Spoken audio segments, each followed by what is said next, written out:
wabarakatuh. Tribuners, jumpa lagi bersama saya Mariza Sultan di Bincang-Bincang Wawancara Tokoh.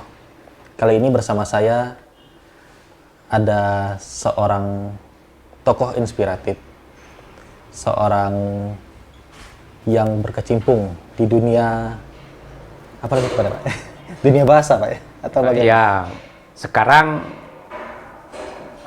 ada ikut kegiatan berkaitan dengan bahasa. Berkaitan dengan bahasa.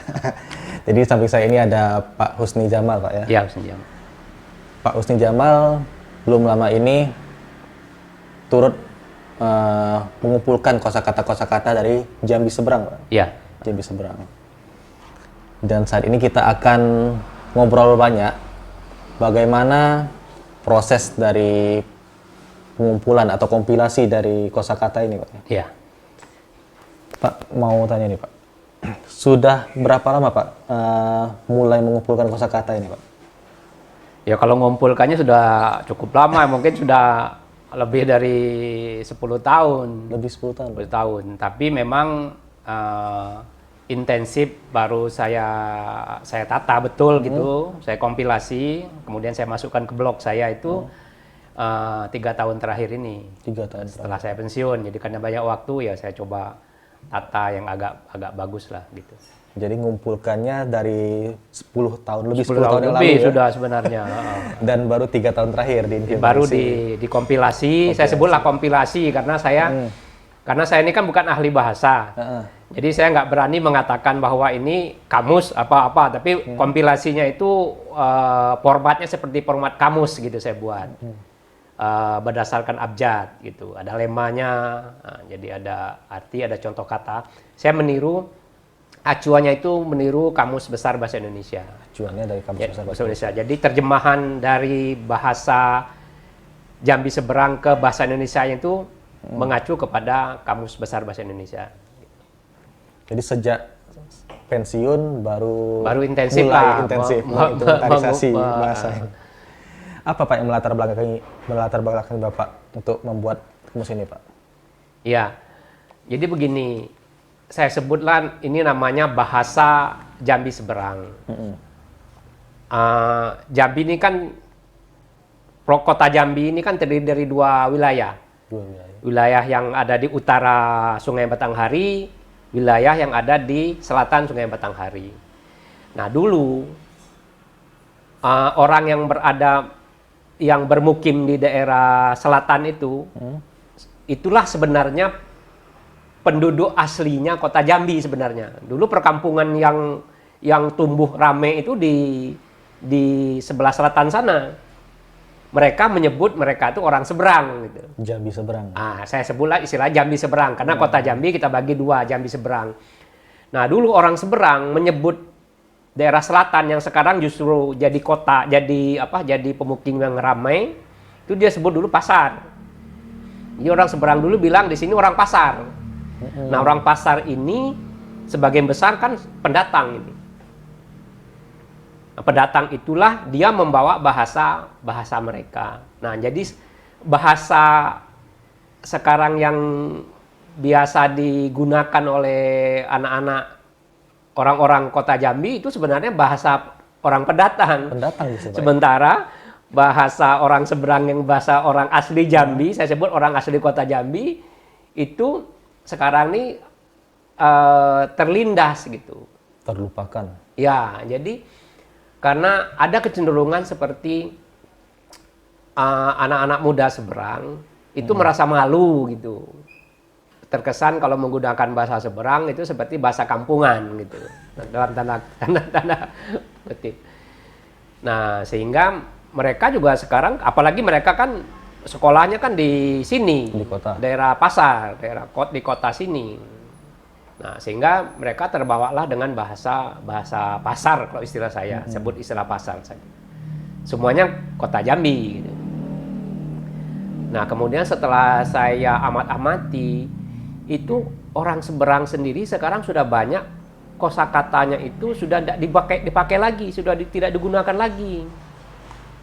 Kosakata tertentu itu sudah jarang dipakai. Nah, ini kan Ini kan pertanda bahwa suatu bahasa itu akan punah. Itu ciri-ciri bahasa akan punah itu. Nanti sedikit demi sedikit tidak digunakan. Nah, akhirnya bahasa itu akan punah. Keprihatinan itulah yang makanya saya pikir ya saya harus coba kompilasi lah bahasa Jambi Seberang ini. Makanya saya masuk ke dalam blog saya supaya maksudnya pihak-pihak terkait, ilmuwan atau orang-orang ahli bahasa atau masyarakat Jambi Seberang sendiri bisa berkontribusi, bisa mengkritik yang kompilasi saya ini apakah benar sesuai dengan yang sesungguhnya atau tidak. Gitu.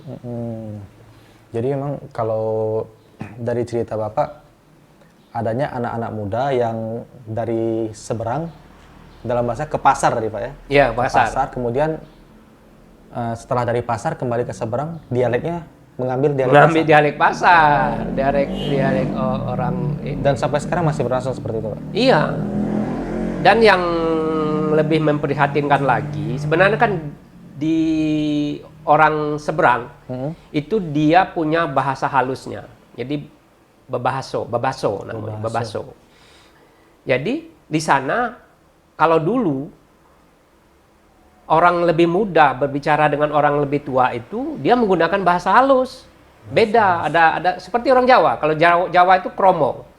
Jadi beda kalau kita bicara dengan orang lebih tua dengan orang yang sebaya atau lebih muda dengan kita.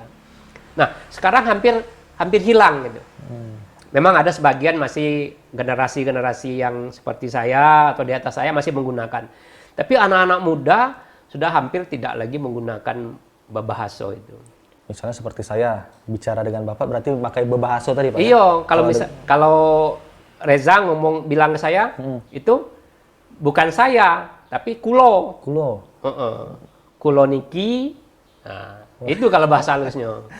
Agak ada perbedaan nggak Pak? Jauh nggak perbedaannya dengan bahasa misalnya dengan teman sebaya? Kalau teman sebaya enggak. Kalau teman sebaya kita menggunakan bahasa biasa. Itu untuk orang yang lebih tua. Yang kita tuakan. Lebih halus. Lebih halus. Tapi memang kosakatanya tidak terlalu banyak sih sebenarnya halus. Tidak seperti Jawa. Kalau Jawa itu sepertinya kosakata antara kromo dengan bahasa sehari-hari itu hampir sama banyaknya. Tapi kalau bahasa Jambi Seberang tidak terlalu banyak. Oh, jadi tetap menggunakan bahasa lokal di sana? Masih tetap, ya. Tapi ada yang itu, kulo, niki, niku, nikan. Nah, itu bahasa halus. Nah, itu yang hampir jarang lagi dipakai oleh anak-anak muda sekarang. Ini Bapak kan menginventarisasi kosakata ini di dalam sebuah blog, Pak? Iya, saya taruh di blog. Sejak kapan, Pak? Blog itu kalau nggak salah 2 tahun yang lalu ya, masih nggak salah. Ada di blog itu ada tanggalnya itu. Tapi ini berproses. Terus? Artinya saya perbaiki terus. Kalau saya seandainya ada orang yang mengkritisi atau saya dapat kosakata baru, saya tambah, saya perbaiki, saya tambah terus. Jadi sekarang ini berproses terus, jalan terus itu gitu.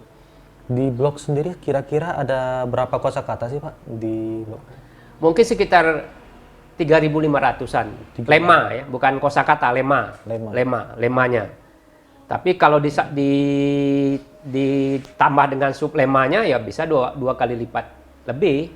Jadi kalau lemanya saja itu sekitar 3.500-an.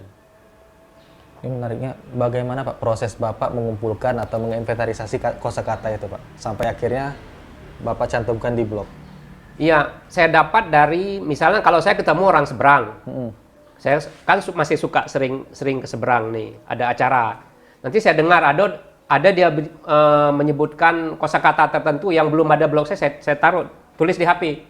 Nanti saya tanyakan, cari narasumber, ini artinya apa. Tapi kadang-kadang banyak saya sudah tahu artinya, maknanya sudah tahu, contohnya, saya buat contoh kalimatnya. Tapi memang tidak semuanya itu, karena kan tidak bahasa Seberang itu tidak ada semuanya padannya ke dalam bahasa Indonesia. Ini menariknya bahasa Seberang, karena saya berharap juga bahasa Seberang bisa berkontribusi terhadap perbaikan bahasa Indonesia. Karena ada yang lema-lemanya itu, kosakatanya itu tidak ada di dalam bahasa Indonesia. Dan bahasa Indonesia belum punya. Contoh misalnya begini.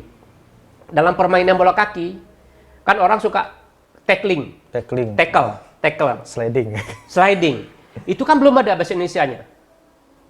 Di seberang sudah ada tuh. Oh ya? Apa tuh, Pak? Iya, sentung. Disentung namanya. Sentung. Jadi kalau kita main bola kaki, di tackle dari belakang atau dari depan kaki kita, itu disentung namanya.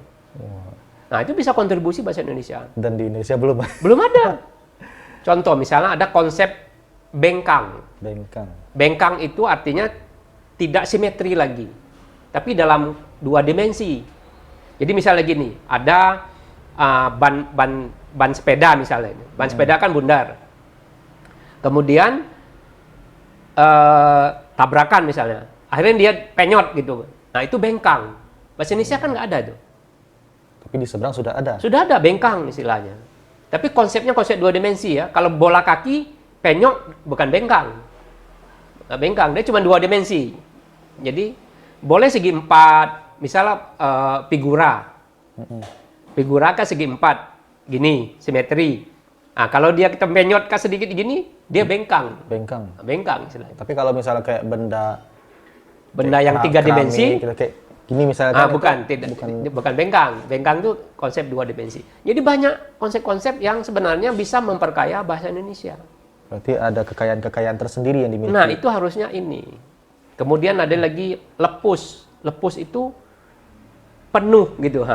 Tapi bukan konsep. Jadi kalau orang, sebenarnya itu konsep bukan konsep fisik, tapi konsep ukuran sebenarnya.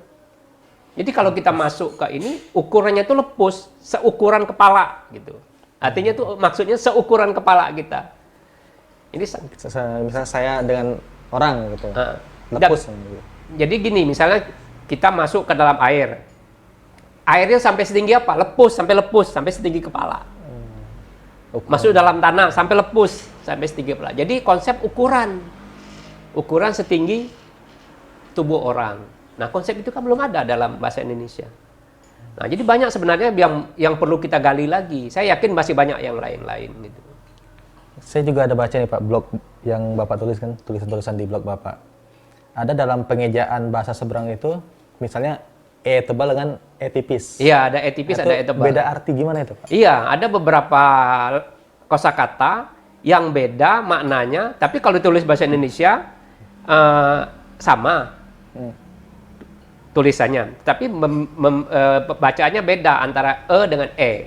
Misalnya serak kalau orang seberang bilang. Kalau orang seberang R-nya itu agak cadel, agak apa ya? R-nya itu bergetar gitu. Serak itu artinya suaranya serak. Tapi kalau serak itu artinya disebar. Tinggal penekanannya Pak ya? Tinggal serak dengan E. Serak dengan serak. Nah, itu beda arti. Gitu. Banyak ada beberapa itu. Antara I dengan E juga beda. Antara U dengan O, misal maju. Itu maju ke depan, maju. Tapi kalau maju, U-nya agak mendekati O, itu artinya makan. Tapi makan kasar. Maju. Berat. Bukan. Kalau kita marah sama orang, maju begawe kau ini gitu ya. Maju makan aja kan. Jadi bahasa serapah, bahasa cacian, bahasa kasar, maju. Jadi ada kekayaan tersendiri Pak. Misalnya tadi ada bahasa halusnya, bahasa kasar itu beda-beda berarti di seberang Pak ya? Iya, bahasa kasar itu mungkin sama lah dengan bahasa Indonesia. Kan ada bahasa-bahasa yang kita gunakan untuk memaki orang, itu sumpah serapah itu ada. Dan ini kan menariknya sudah ada beberapa kosakata yang masuk dalam kamus bahasa Jambi, Pak. Iya, masuk. Ini bahasa, jadi kamus kosakata budaya Jambi. Ini bagian kecil saja. Jadi sebenarnya kan bahasa seberang itu kan banyak juga yang sama maknanya dengan bahasa Indonesia. Itu di dalam kompilasi yang saya buat itu saya masukkan semua. Biar orang tahu bahwa ini sama dengan bahasa seberang, sama dengan bahasa Indonesia. Kalau ini enggak, yang spesifik saja. Jadi tidak terlalu banyak ini. Ini yang buku kamus yang dibuat oleh balai bahasa ini, kantor bahasa ini. Kantor bahasa ini bukan Jambi seberang saja ini. Semua ini seprovinsi Jambi. Provinsi Jambi. Ada yang dari Muaro Jambi, ada yang Tanjung Jabung Barat, Tanjung Jabung Timur dan sebagainya. Kalau untuk Jambi seberang kira-kira berapa banyak kosakata Pak yang tergabung yang termasuk dalam sini? Di sini, belum enggak banyak. Ini sekitar 300-an. 300. 300-an. Itu udah cukup banyak juga Pak ya? Iya, cukup banyak. Apalagi diinventarisir Iya. terus. Karena yang spesifik saja gitu. Ada kosakata yang misalnya beda jauh nggak Pak dengan kosakata Indonesia pelafalannya di seberang itu? Nah kan kita seberang ini terkenal dengan dialeknya. Iya, sebenarnya yang paling menarik itu bahasa seberang itu dialek intonasi gitu. Jadi kalau walaupun orang bisa mengetahui bahasa Jambi, bahasa seberang, tetapi dia tidak menggunakan dialek itu ketahuan gitu. Kalau orang luar berbicara bahasa seberang, dialeknya kita tahu bahwa ini bukan orang seberang, walaupun kata-katanya kata-kata seberang gitu. Itu perlu pelajaran khusus atau bagaimana? Atau harus lidah lokal kan? Karena saya pribadi kayak ngomong tadi segak kan, iya, masih kaku. Oh, tapi intonasinya kan beda, beda intonasinya. Segak, serak. Kalau serak itu sebar, serak. Gitu. Ini harus dipelajari lagi dan harus lebih kita kayakan lagi. Memang kalau intonasi dialek itu memang saya pikir itu sangat terpengaruh dengan kehidupan kita masa kecil kita, bahasa ibu kita.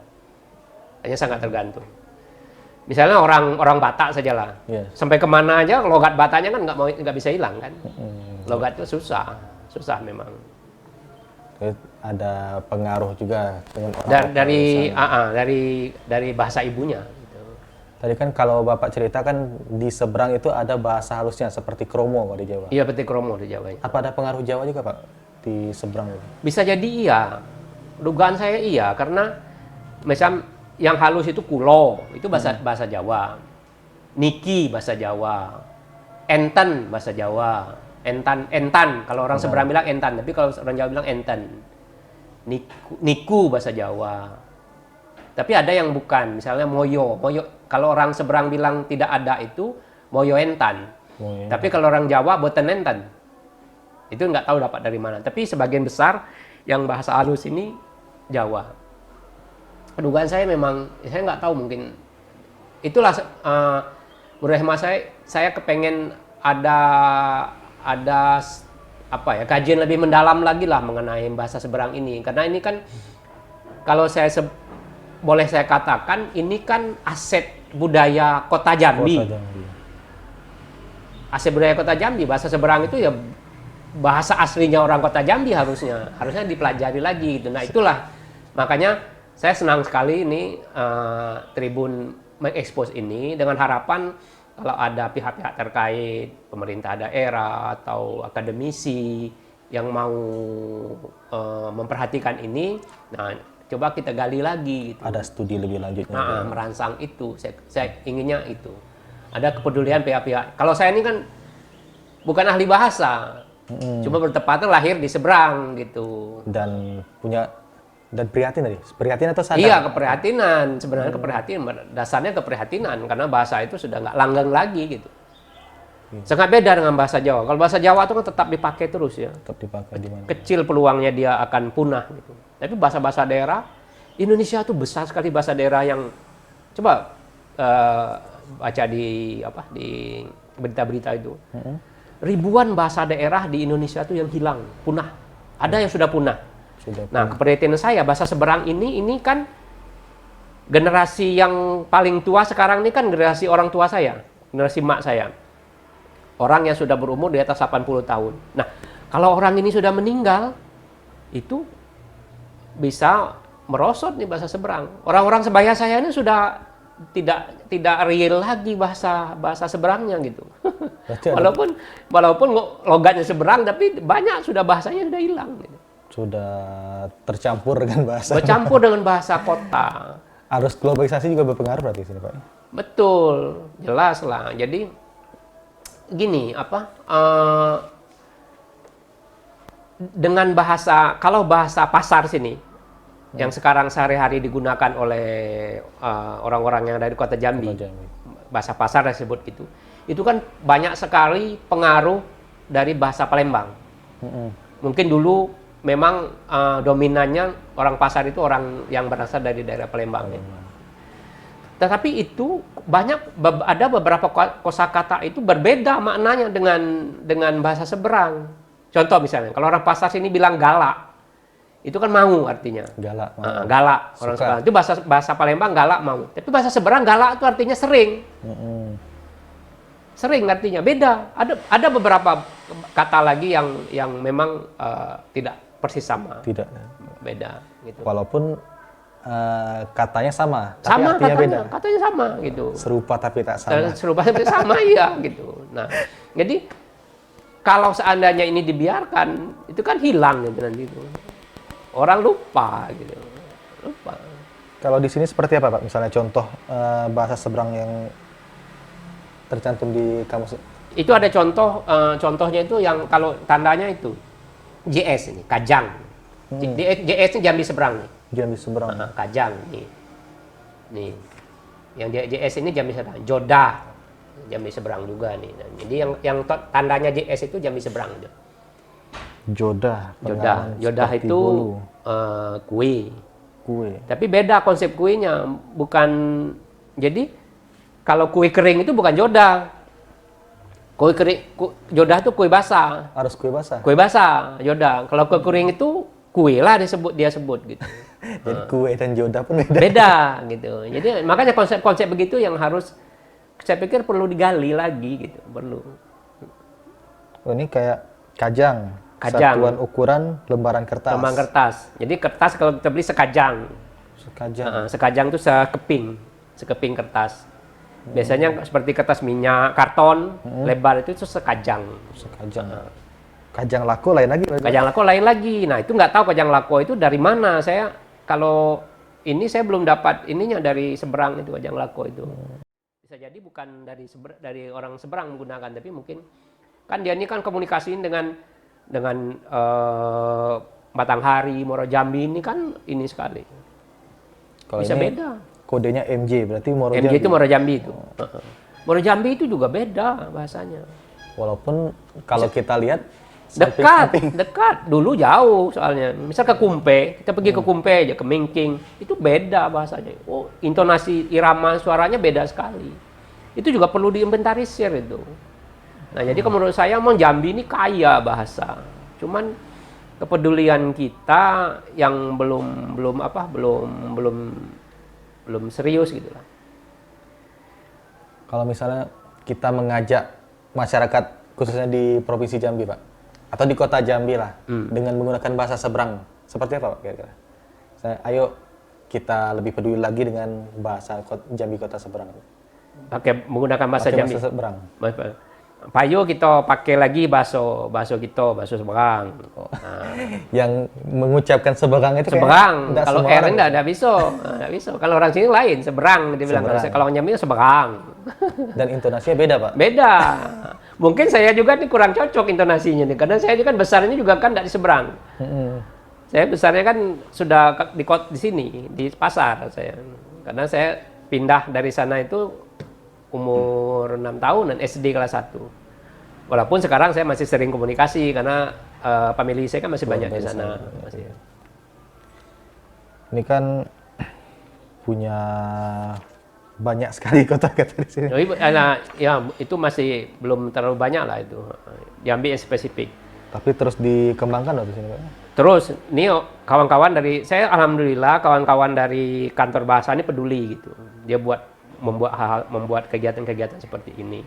Selain dari kantor bahasa ada nggak, Pak, studi lain? Studi dari misalnya dari kampus atau Ada. Itu studinya seperti apa, Pak, mereka?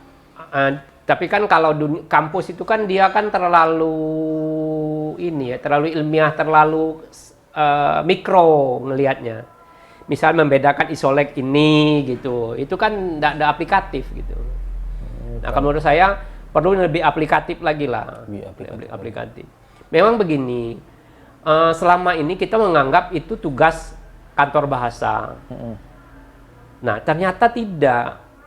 Setelah saya diskusi dengan kepala kantor bahasa itu tugasnya itu adalah menyosialisasikan bahasa Indonesia. Jadi tugasnya adalah tugas bahasa Indonesia sebenarnya.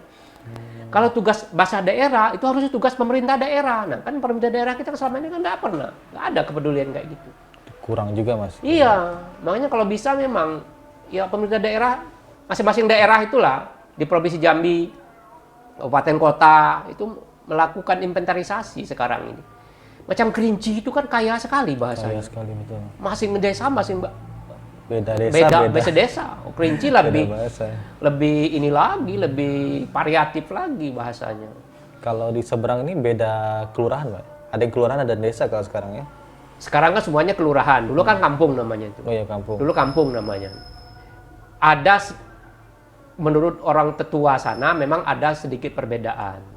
Tetapi tidak terlalu mencolok. Contoh misalnya begini, kalau saya bandingkan misalnya orang-orang di daerah Ilir, orang Kolak Kemang, Arab Melayu, segala macam sampai ke Ilir sampai Tanjung Johor, itu kalau dia bilang menyebut sarapan itu mutu. Kalau orang Ulu, kami di Pasir Panjang itu enggak kenal istilah mutu gitu. Jadi kalau di Pasir Panjang nyebutnya apa, Pak? Makan pagi lah. Makan pagi. Lebih kota kayak, Pak? Iya. Enggak ada istilah sarapan, enggak ada, makan pagi. Nah, jadi sarapan enggak ada ya sebenarnya? Enggak ada istilahnya. Makan pagi kalau orang sana mutu ada sih makan pagi, sarapan itu. Nah, jadi ada perbedaan sedikit. Dan katanya juga ada perbedaan intonasi. Saya enggak paham betul itu. Itu loh makanya perlu digali karena dulu kan kampung-kampung di seberang itu kan berdasarkan etnik juga. Misal orang Tanjung Pasir. Tanjung Pasir itu kan banyak kemas-kemas. Itu saya yakin itu bisa mereka itu memang keturunan kemas-kemas dari Palembang gitu. Jadi dia bawalah bahasa dia. Arab Melayu itu kan banyak keturunan Arabnya mungkin. Bisa jadi. Nah, jadi saya yakin ada perbedaan isolek antara kampung-kampung itu dulu gitu. Dan sejarah itu nggak pernah dibongkar. Macam Tanjung Raden. Kita nggak tahu Raden itu dari mana itu. Dari mana itu Raden itu. Nah, harusnya kan digali potensi itu. Sejarah itu harusnya digali gitu. Makanya saya kepengen mendorong pemerintah pedulilah gini dengan bahasa ini sekaligus menggali apa di balik bahasa itu. Itu yang penting menurut saya gitu. Betul. Karena semakin kesini semakin kehilangan narasumber kita. Karena orang tuanya sudah pada meninggal nanti, narasumber kita nggak ada lagi. Sekarang nih lah, mungkin 10 tahun lagi habis tuh narasumber itu. Kita kehilangan tempat bertanya. Nah, kalau sekarang ini sudah bisa didokumentasikan, dikompilasi, ya mudah-mudahan paling tidak dokumentasi kita punya gitu. Iya betul. Dokumentasinya ada. Ada gitu. Kalau memang evolusi bahasa itu di mana-mana pasti ada. Bahasa Indonesia juga kalau kita baca novel Siti Nurbaya kan beda dengan sekarang, sangat berbeda. Tapi paling tidak kita punya dokumentasinya gitu. Melayu dulu dengan Melayu sekarang beda juga. Beda, sangat beda. Coba baca ini. Ternyata bahasa Inggris juga kayak gitu. Bahasa Inggris lama itu beda dengan bahasa Inggris modern sekarang. Itu tidak terhindarkan. Perubahan itu evolusi itu pasti ada. Cuman ya paling tidak kita punya dokumen. Itulah tadi saya bilang. Kalau sekarang ini dokumen hidup nih. Kalau orangnya sudah meninggal, kita nggak punya dokumen lagi. Makanya saya kepengen ada dokumen itu. Kita rekap, kita catat. Paling tidak ada dokumen itu. Terakhir Pak, saya minta closing statement dari Bapak. Harapan kedepannya terkait dengan bahasa di Provinsi Jambi, khususnya Jambi Seberang, Pak. Ya. Saya berkeinginan pemerintah daerah itu lebih peduli lah gitu. Bukan hanya bahasa seberang. Semua bahasa yang ada di Provinsi Jambi ini hendaknya kita inventarisir kembali, kita kompilasi, kita ada dokumentasinya. Nah, khusus untuk bahasa seberang memang saya berkeinginan coba dilakukan studi ilmiah gitu. Karena yang saya buat ini kan pembuka jalan saja, tidak didasarkan kepada latar belakang keilmuan, karena saya bukan ahli bahasa. Nah, coba diadakan studi ilmiah untuk melihat keberadaan bahasa Jambi Seberang yang sesungguhnya. Misalnya latar belakangnya, ada tidak perbedaan isolek tadi antar desa. Kemudian kalau bisa sejarah di balik itu dari mana. Misal tadi kita bicara bahasa halusnya tadi, itu kan mirip sekali dengan bahasa Jawa. Bahasa Jawa. Nah, apa di mana asal usulnya itu? Kenapa kok bisa muncul itu? Gitu. Apa mungkin ada pengaruh Jawa iya, juga? bisa bisa jadi itu ada hubungan dengan kerajaan Jawa dulu atau apa saja, saya nggak tahu itu. Nah, jadi kajian ilmiah, studi ilmiah inilah yang mungkin perlu dipelopori oleh pemerintah daerah. Kalau mau lihat website Bapak tadi bisa dilihat di bahasa Jambi Seberang satu kata .blogspot.com. Di bahasajambiseberang.blogspot.com, Pak. Blogspot di ini. Oke, Tribuners. Jadi buat Tribuners yang mau melihat kompilasi-kompilasi bahasa Jambi Seberang yang ditulis oleh Pak Husni Jamal, bisa dilihat di bahasajambiseberang.blogspot.com. Oke. Ini selain kompilasi juga ada tentang Jambi Seberang, Pak, ya? Sekilas. Iya, itu untuk memberikan gambaran, ada sejarah, bukan sejarah, sekilas Jambi Seberang di situ. Sekilas Jambi Seberang. Ada biar orang tahu Jambi Seberang itu apa gitu. Jadi kalau orang membaca itu tidak semata-mata dia melihat kosa-kosa kata, tapi latar belakangnya apa gitu. Secara geografis. Mungkin orang nggak tahu nih Jambi Seberang di mana. Gitu. Secara geografisnya ada nih. Ada. Secara bahasanya banyak bahasa Melayu juga. Iya. Kan? Sebenarnya menarik sekali. Lebih dari separuh mungkin sama dengan bahasa Indonesia. Cuma ada yang khusus-khusus. Ya, ada perbedaan dialek tadi. Ya. Okay. Ini bisa dibaca langsung. Saya lagi di bahasajambiseberang.blogspot.com. Jadi Tribuners, demikianlah wawancara kita bersama Pak Husni Jamal pada kesempatan ini. Besar harapan agar bahasa-bahasa di Provinsi Jambi dapat dilestarikan, dapat dikaji lagi, dikompilasi, didokumentasikan, sehingga kita tidak kehilangan budaya. Karena bahasa itu budaya. Bahasa itu budaya, bagian dari budaya. Jadi gitu Tribuners, kita sudah dengar langsung dari yang membuat kompilasi bahasa Jambi Seberang ini. Oke, sampai jumpa lagi di kesempatan yang akan datang dengan narasumber yang berbeda pula. Sekian, wassalamualaikum warahmatullahi wabarakatuh. Waalaikumsalam warahmatullahi wabarakatuh.